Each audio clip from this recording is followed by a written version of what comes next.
In a small provincial town, a story unfolds, full of life's twists and turns and unexpected encounters.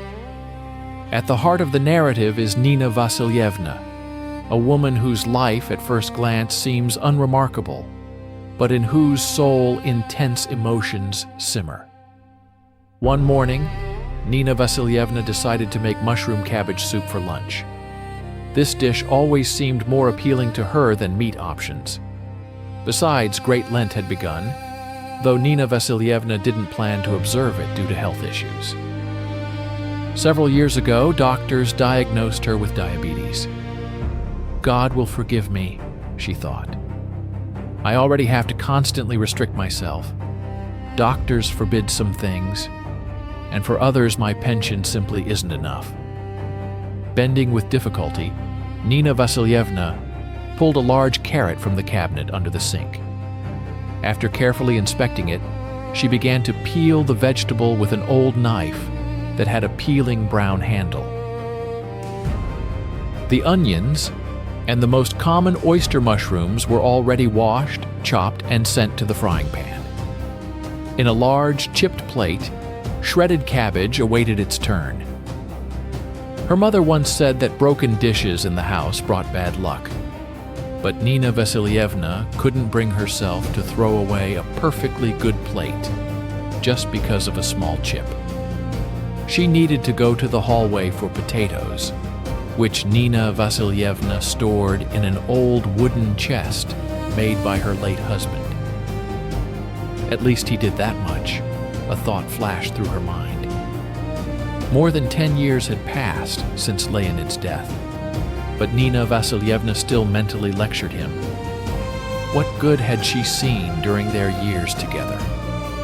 She dressed frugally, they never bought a car, never saved up for a country house, never went to foreign resorts, only 3 times to a local recreation center.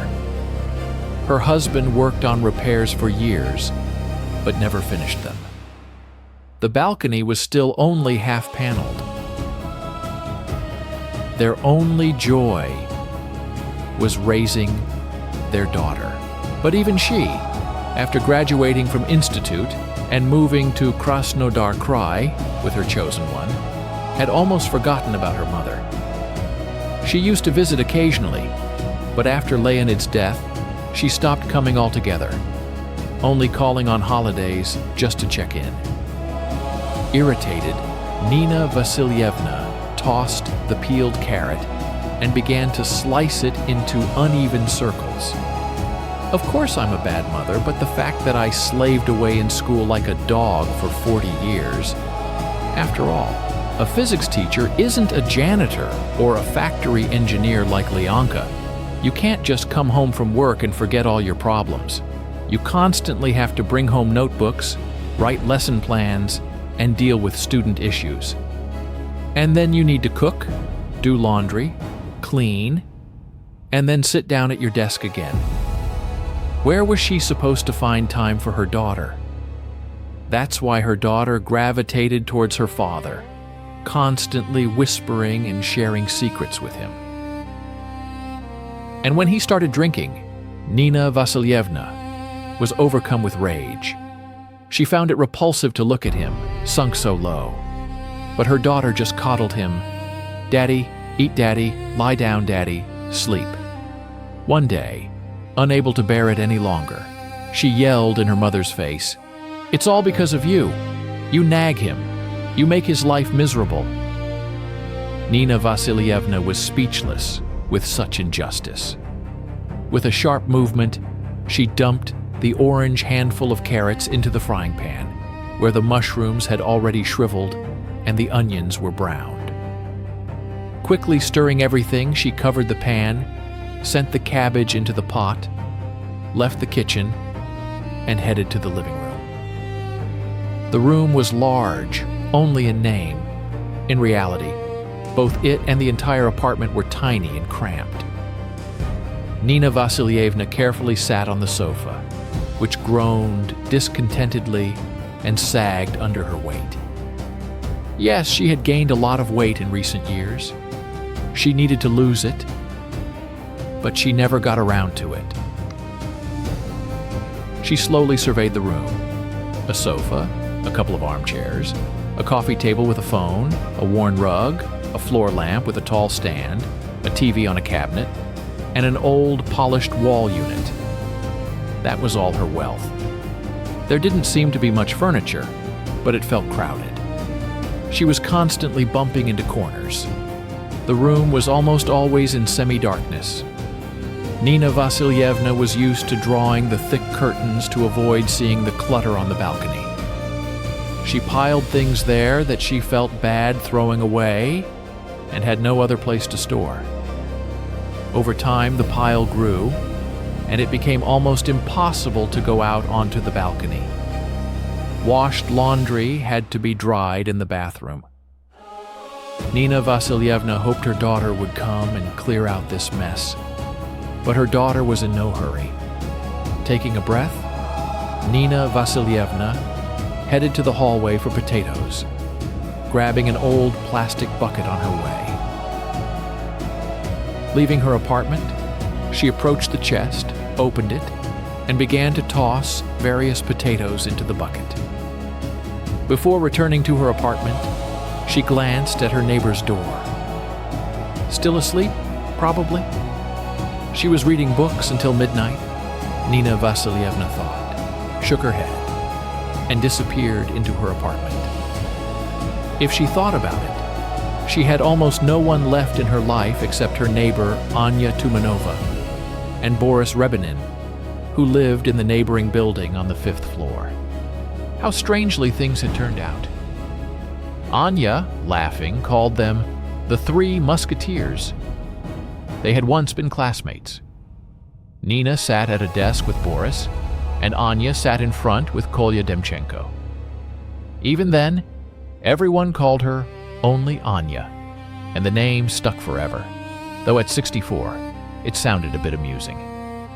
Anya worked her entire life as an artist in a Moscow publishing house, illustrating children's books. After graduating from school, they lost touch. But fate brought them together again when Anya returned to Kazan about 7 years ago. After burying her husband, with whom she had lived in Moscow, she sold her apartment and bought a home in her hometown. What adventures and challenges awaited these musketeers in the future? Indeed, fate had been kind to her, and she managed to find a home in the very house where she had spent her childhood years, surrounded by her parents and brother Arseny. It seemed luck had always been on her side throughout her life. The apartment, once belonging to her parents, was located directly above Nina Vasilievna's dwelling. Throughout all 10 years of school, young Anya would descend to the 2nd floor each morning where Nina lived and patiently wait for her friend on the landing. Soon, Nina would appear, and the girls would walk to the nearby school together. Within those walls, Nina Vasilievna, after receiving her diploma from a teacher's college, spent her entire career until her well-deserved retirement. Thus, her life unfolded within the walls of the educational institution, where she first acquired knowledge and then shared it with the younger generation. Currently, Anya's former apartment is occupied by a young family with a small child. Nina Vasilievna, glancing upwards with annoyance, continued to scrape thin brown peelings from the potatoes. "What an unbearable boy, truly," she grumbled under her breath. When he was an infant, he filled the neighborhood day and night with heartbreaking cries, and now, having grown older, he no longer cried, but instead played loudly, talked noisily, and constantly ran around the apartment, deafening everyone with the patter of his little feet. Whenever Nina Vasilievna met the neighbor in the yard, she would sternly lecture her about her son's behavior in the tone of an experienced educator. The neighbor, embarrassed, would try to justify herself, and apologize. After Anya's parents passed away one after another within a year, the apartment was inherited by Arseny. Anya, unlike Nina Vasilievna, had married well to a Muscovite, moved to the capital, and voluntarily renounced her share of the inheritance. It's easy to be generous when you're not facing financial difficulties, she reasoned. Arseny sold his parents' apartment and followed his sister to Moscow. There, he also married, had a son, and then tragically died under the wheels of a train. Thus, Anya's only remaining relative was her nephew Sasha. And now, tell me, would a normal person exchange the capital, where her only close relative lives, by the way, for the provinces? But Anya had been eccentric since childhood. When she appeared at Nina Vasilievna's doorstep after so many years, Nina nearly fainted from surprise. They hadn't seen each other in ages. Anya rushed to her, embracing her, and openly weeping tears of joy. And she seemed not to have changed at all since their graduation night. Nina Vasilievna even grimaced with annoyance. She herself had gained noticeable weight, got a practical perm every 6 months at a salon that offered discounts to seniors. She preferred to wear dark, sturdy suits, shapeless coats, itchy wool cardigans, and at home she donned bright flannel or satin housecoats. Everything was appropriate for her age. But her former friend Anya stood before her in a sand-colored pantsuit, adorned with playful cornflower blue and turquoise inserts. A chiffon azure scarf graced her neck. Long silver earrings with blue stones sparkled in her ears. An intricate hairstyle, every hair in place, heels on her shoes. A true fashionista. Nina Vasilievna initially thought Anya had dressed up for her arrival, but it soon became clear that Anya constantly flaunted similar outfits and styled her hair, even at home. And she had an entire collection of these scarves, one to match every outfit. And what she had done with her apartment, which by the way was larger than Nina Vasilievna's, well, there was plenty of money left from selling her Moscow apartment. That was enough for a luxurious renovation. But Nina Vasilievna had to admit, dropping by Anya's every day, it wasn't just about the expensive tiles, stretch ceilings, and smooth wallpaper with an exquisite pattern. Everything about Anya's apartment was simply extraordinary. She had personally painted 2 walls, creating a kind of mural, arranged figurines, hung paintings, displayed potted plants everywhere, light-colored furniture, and various rugs. As soon as Boris stepped inside, he immediately noted that the apartment felt airy and spacious. Nina Vasilievna merely pressed her lips together and remained silent, as she believed that air was the same everywhere. And those two constantly talked as if no one else was around, as if they were the only 2 people in the world. Boris had gone completely gray, but when he saw Anya after so many years, he immediately straightened his back and started polishing his shoes. It was laughable. Nina Vasilievna vividly remembered Anya sobbing on her shoulder after graduation night. She had seen Boris kiss Lena Beregina. Nina was sure that Lena had thrown herself at Boris, and he was flustered and didn't have time to push her away. And then, as if on cue, Anya appeared. Nina could have told her everything, but she didn't. And why should she? Let them sort it out themselves. It was best not to interfere in other people's affairs of the heart. And Boris was to blame himself. He had pursued Anya for almost 10 years, but never confessed his feelings. Only looked at her like a lovesick puppy. And Anya was just as bad. she also sighed over him and remained silent. Why didn't she just confess? "Oh Lord, no, she's too proud." But she, Nina, what didn't she do to try and win Boris over? She let him copy homework, prompted him during tests, shortened her skirt by 3 centimeters. Oh Lord, it was embarrassing to remember. But he still paid no attention, only had eyes for Anya. Oh well, what's done is done. After graduation, Anya and Boris never really talked properly again. She went to study in Moscow, and he enrolled in some military academy. He moved around the country and returned a few years ago. He said he married twice, but things didn't work out with his wives. From his first marriage, he had a son who had long lived in Germany. Boris had a son, and she, Nina Vasilievna, had a daughter. Yet they were all alone, just like Anya, who never had the chance to become a mother. Why? God only knows. Maybe she was protecting her figure. On the stove, in the pot with boiling vegetables and wild mushrooms, the diced potatoes began to bubble. Nina Vasilievna, lowering the heat, stated with satisfaction, 20 more minutes and I can turn it off." Her plans included a trip to the store for sour cream and fresh bread. However, the thought of sour cream made her hesitate for a moment. After all, Lent was still ongoing. A small internal struggle concluded in favor of gastronomic pleasure. What kind of cabbage soup is it without sour cream? She thought.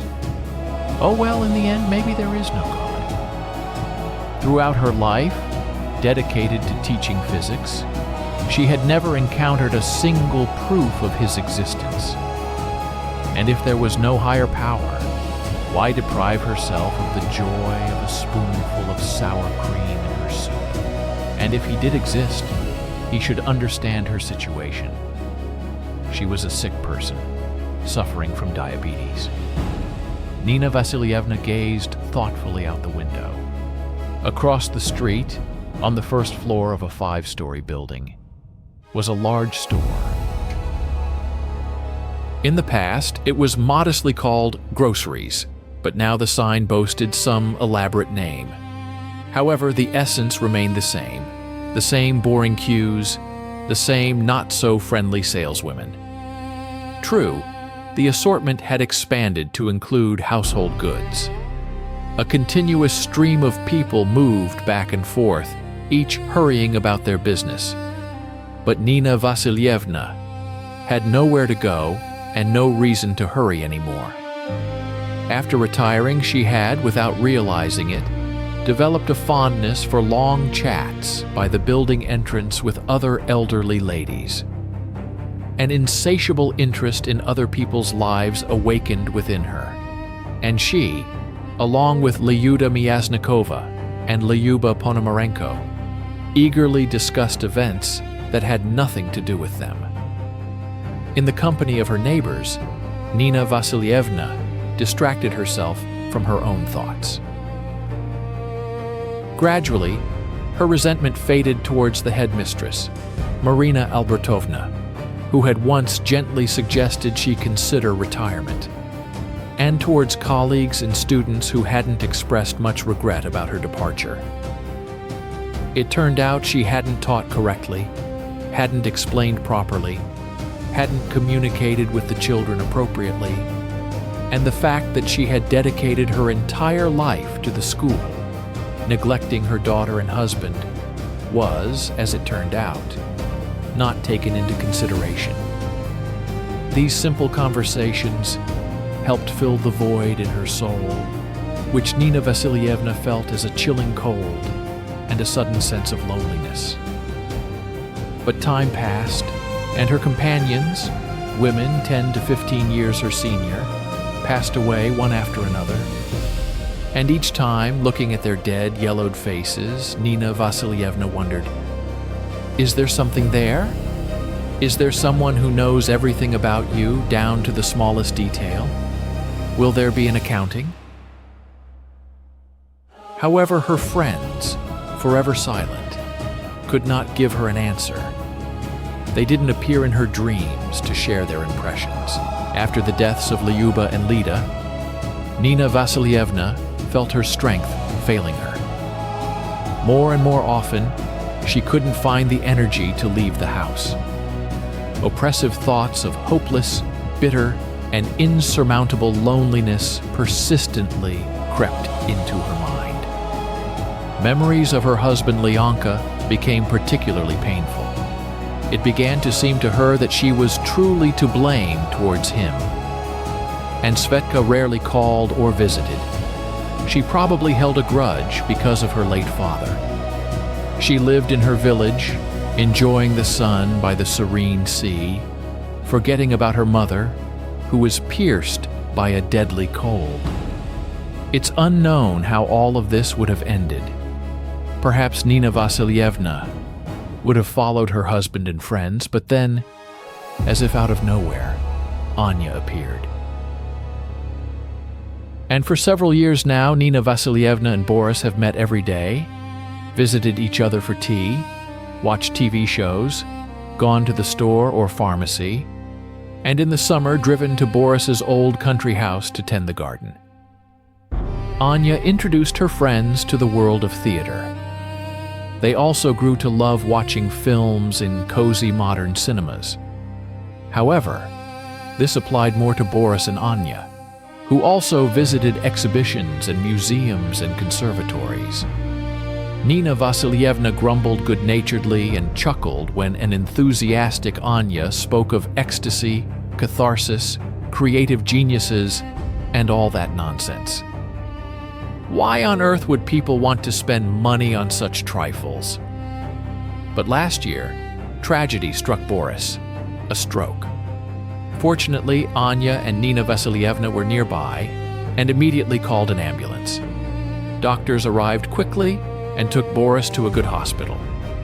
Nina Vasilievna helped however she could, cooked meals, bought medicine, brought necessities, but Anya took on the main care for Boris. She went with him to the hospital, stayed by his bedside, cared for him, fed him spoonful by spoonful, and stayed awake at night. One day, Nina Vasilievna said to her, "Why are you wearing yourself out? You're not a young girl anymore, and he, by the way, has a son. Let him come from abroad and take care of his father. His apartment, should anything happen, will go to him." Anya didn't answer, only gave her a strange, pitying look. And that was the end of it. The doctors said rehabilitation and special sessions were needed, and that was not a cheap endeavor. Although Boris had a good pension, that money wouldn't be enough. And again, Anya came to the rescue. She had some savings. Perhaps from selling her apartment in the capital, or maybe she had simply saved up. She might be eccentric, but she's no fool. Besides being childless, she had saved money. Boris underwent rehabilitation, went to a rehabilitation resort, and was now almost fully recovered, only limping slightly. Nina Vasilievna, making sure the fragrant soup was ready, turned off the gas stove. Now she could unhurriedly go shopping at the nearby store. However, before that, she planned to drop by Anya's to see if she would join her for this little stroll. But before Nina could leave the kitchen, a quiet but persistent knock sounded at the front door. It must be Anya, Nina Vasilievna thought with certainty. She probably just woke up, such a sleepyhead. She quickly went to the hallway, opened the door, and froze in astonishment, seeing not only Anya but also Boris on the doorstep. "What brings you two together?"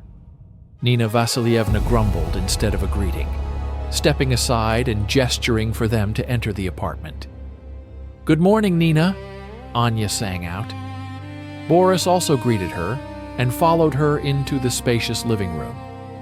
Nina Vasilievna turned the key in the lock and headed there herself. "It's quite dim in here, Nina," Boris remarked for the umpteenth time, approached the window, and drew back the thick curtains. "That's much better." "No, it's not better at all," Nina Vasilievna grumbled. "I have a junkyard on my balcony." "Don't look at your junkyard. Look higher." "What beautiful sunshine," Boris exclaimed enthusiastically. He was usually more reserved, but apparently he was overflowing with some emotions, which made him so talkative. Anya smiled quietly, watching the scene. "Why are you so dressed up, as if for a parade?" Nina Vasilievna asked, puzzled, finally noticing that her guests weren't dressed casually.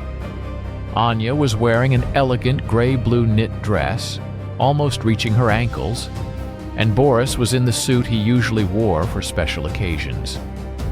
"Are you going somewhere? Where are you headed?" Boris mumbled, embarrassed, and suddenly fell silent.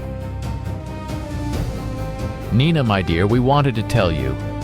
Anya came to his aid, stumbled, blushed like a young girl, and blurted out in a trembling voice, "Boris and I have decided to get married. We just filed our marriage application at the registry office." Boris beamed with a happy smile that made him look youthful again. Nina Vasilievna stared at them, unable to utter a word. The meaning of what was said reached her instantly, but she refused to believe what was happening. The future newlyweds interpreted her silence in their own way. They exchanged glances, and Anya, stumbling, began to speak. "Nina, you probably think it's foolish to be running to registry offices in our 60s, just making people laugh, but Boris and I didn't in our youth, and we don't care what others say." A hint of desperate defiance sounded in her voice. "After Boris's illness, we reevaluated many things. No one knows how much time we have left, and we want to do what feels right." She fell silent, and Boris took over. He gently put his arm around Anya's shoulders and solemnly declared, "However much time we have left, we want to spend it together." They stood before Nina Vasilievna, excited, filled with their belated naive happiness. But to her, it felt as if she had been betrayed, rejected once again. She had felt the same way when she was forced into retirement, and even earlier when she realized that Boris had chosen Anya, and there was nothing she could do about it. Almost half a century had passed, and Nina Vasilievna was once again the third wheel in this pair. "What? Are you going to throw a wedding?" she blurted out in a creaky voice, just to break the silence. They laughed, and Anya replied, "Why not? If we're celebrating, Nina. Actually, we'll just quietly sign the papers, and then all three of us, Boris, you and I, will have dinner at a restaurant. What kind of ceremonies are there at our age?"